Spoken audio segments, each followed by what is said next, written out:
इथे आपल्याला आतल्या साईडला 1.5 इंचावर मार्क करायचं आहे, फ्लायचा मार्क.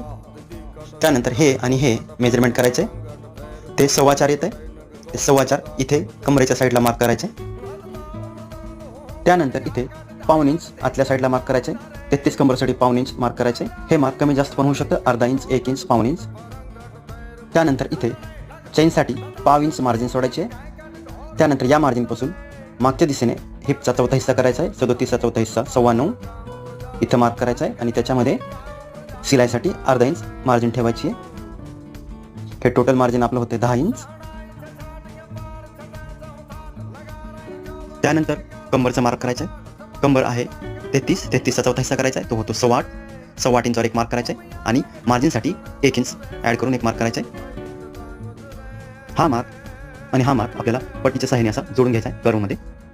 खालच्या दिशेने इथे